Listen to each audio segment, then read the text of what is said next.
Navy bit out at the range with my Danish rolling block.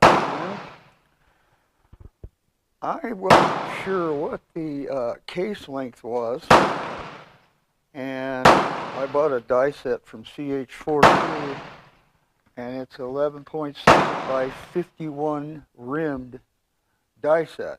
However, I have discovered it will take a longer case, no problem. So I want to do a little more research and find out what I actually have. I know there's a larger case length out there for this caliber. I think there's like 3 case lengths, if I'm not mistaken, and I may be. But I'm using 4570 brass, and it is not trimmed down to the 51 case length, which is millimeters. And I'm also using 405 grain hollow base bullet that I would use in my 4570, and I'm using them as they drop out of the mold, more or less. Now when I run them through the sizing die, my Lyman 450 lubricizer, it will clean them up just a little bit if they're out around, because I'm using a 462 diameter sizing die, and more or less it's just lubing the bullet. But if there's any deviations or mold lines, it will take them out. Now, what I wanted to try today was no backer rod with the IMR 4198 at 29 grains, and I think it'll shoot just fine. I wanted to see, you know, I should have brought the chronograph for this, but I didn't. In some cases, I've had delays, and the powder didn't completely burn, and I then burnt powder all the way down the bore in some of my other large caliber black powder cartridge guns, and that was using the smokeless powder. So I want to try no backer rod, which I think will work just fine. I'm also putting a recoil pad on here because this gun hurts, and I don't get a good cheek weld. The comb of this part here is too low for me, and so it just feels weird to me. I'm not really crazy about the stock on this particular rolling block.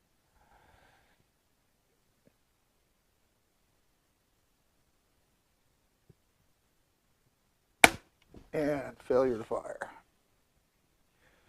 So we'll let that one set. I noticed that the primer was in there. It's either that or there's no powder in here.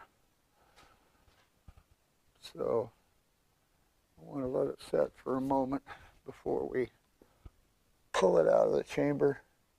There's always a chance it could delay and ignite.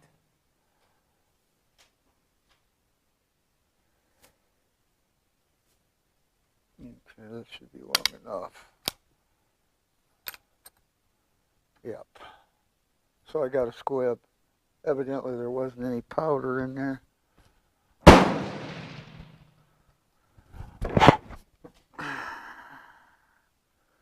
Alright, so I have to get a rod and knock that out of there. I don't really see any powder. I don't know, it's hard to tell. Okay, I'm going to pause the camera. I got to knock this out. Alright, I'll show you how I get the squib out. This is a piece of brass rod, so it won't damage the firearm. And hopefully just slam it out.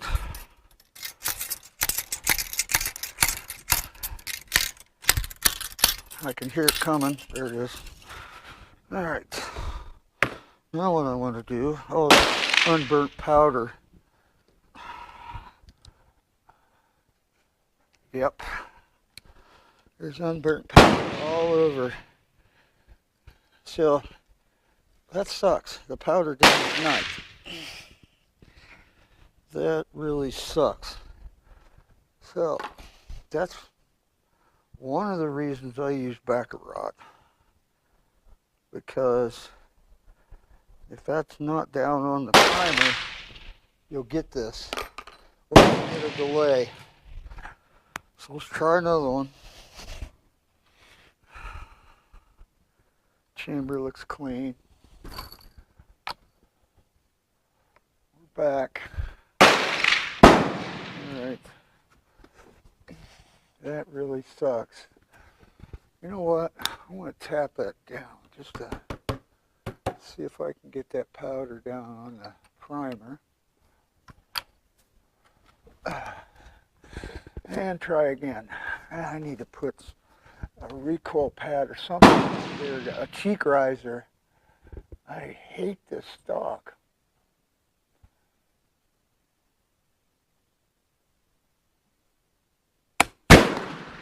There you go. Did you see that? That's a delay. And that's because there's no filler in there. So, I got a little overzealous and loaded a whole bunch of these with no backer rod, thinking they were going to work. And they don't. Now, okay. I got some in here with backer rod, and you'll see there's absolutely no delay.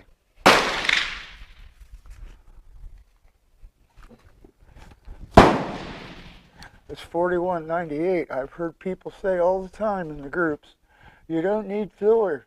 You don't need filler. Well, to put it bluntly, they're full of feces.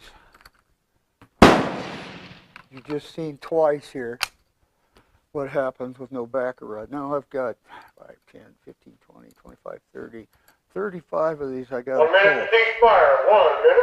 I got a little overzealous. There's another one with backer rod. No problem.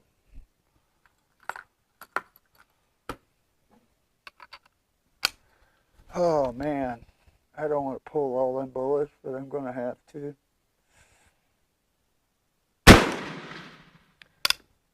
Every time I get the backer rod in here, it works just fine.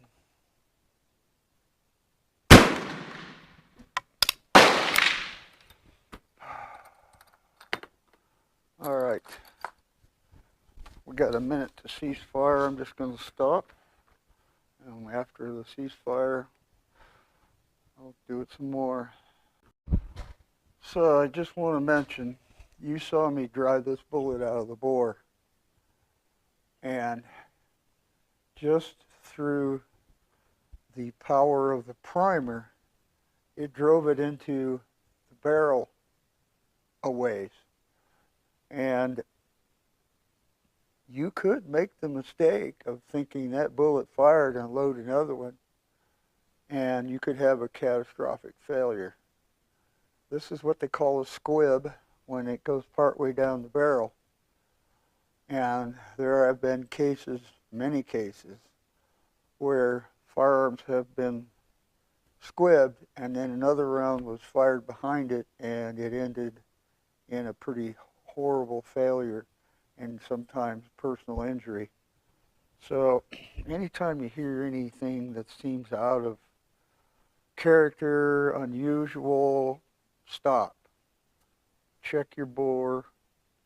Make sure there's no obstruction in there before you take another shot, because you know your gun or your life could depend upon it. All right. Just to prove the point, you've seen the one squib, one delay, and when I went back to the one backer rod in it, there were no failures, no delays. So I'm going to shoot a couple more that do not have backer rod in them, just to prove the point.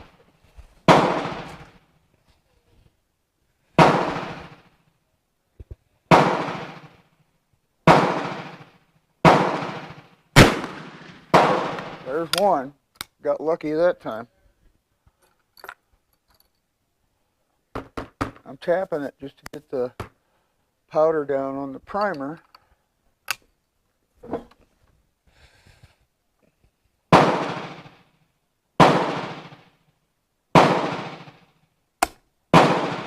And there's another one. And that'll be a squib with a bunch of unburnt powder. Now you want to wait, because there will be enough force to put the bullet down the barrel, and it could be a very slow ignition, and you don't want to open that chamber and it'll blow up in your face. So you wait. Give it some time. Hold on to the rifle in case it does ignite. You're probably safe right now. And just give it more time. Okay. There. Pull that out. I know there was powder in there. There's powder right there. The powder's on the table. I'm going to knock the bullet out, and there may be more powder when I turn it up. There's powder all over the place. Okay. So, and there's a wad of powder right there. The bullet came out. All right. Now, I want to show you something here.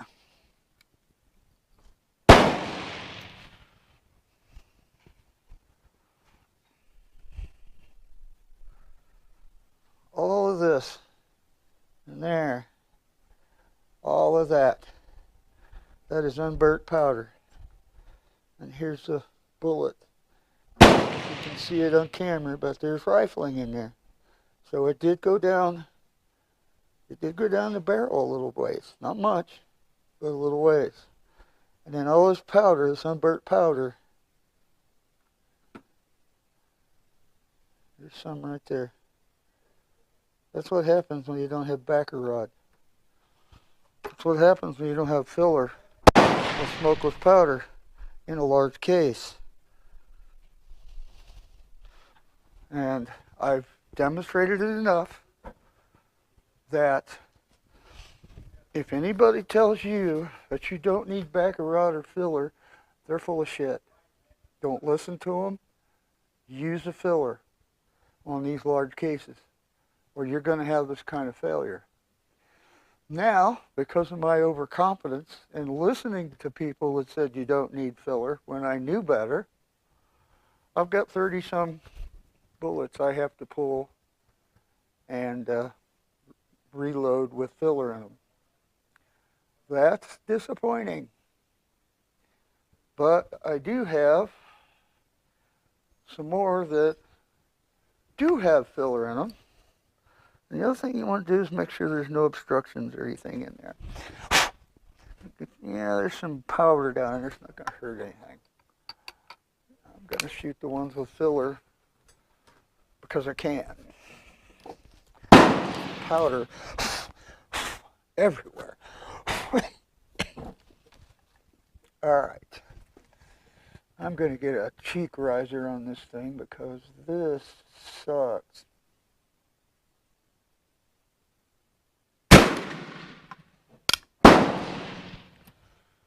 Not a one of these am I going to have a failure with the 5/8 foam backer rod and then a felt wad on top of that. And the felt wad keeps the backer rod from melting to the back of the bullet or sticking.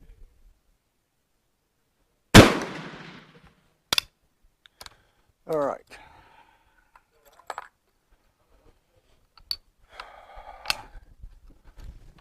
I have used toilet paper. I've used cotton ball. I like the backer rod. It has a weird smell though.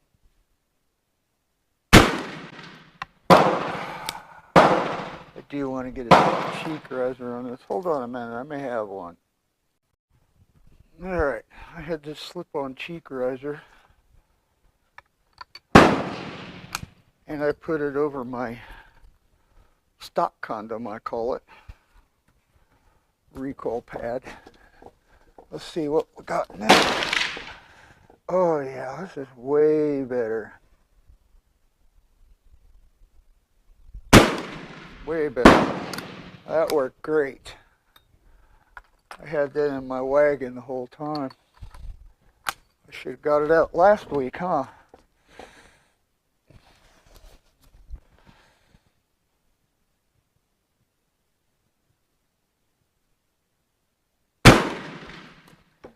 The IMR 4198.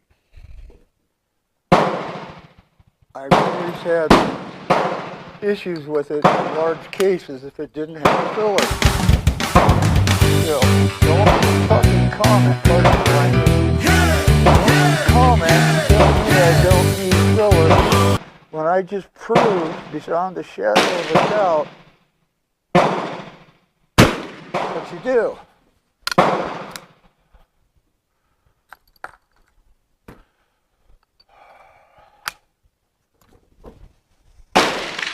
Just really makes me angry. I should not have listened.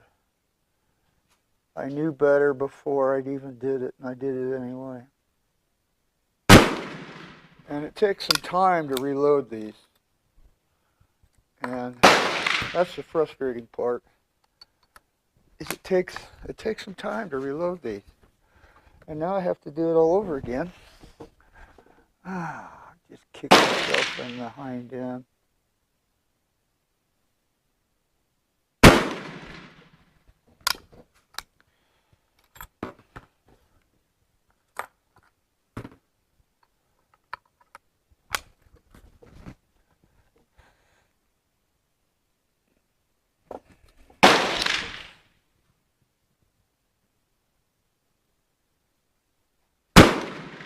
All right. That's all the ones with the backer rod in them. And again, just like with the Beaumont that I shot today, I am going to pull all of these, remelt the lead, put the powder back in the can, and start over. I'll take you down range at the break. I had 2 targets set up,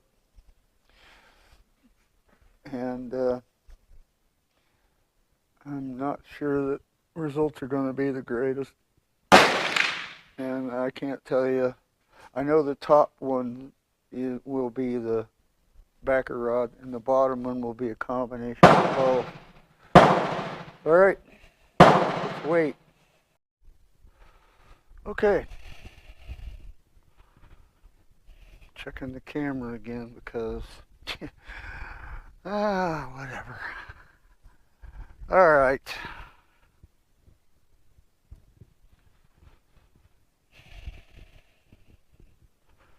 There you go. And some of those are from that group. And here's the ones. These here are all backer rod, and I'm guessing those are flyers. You know,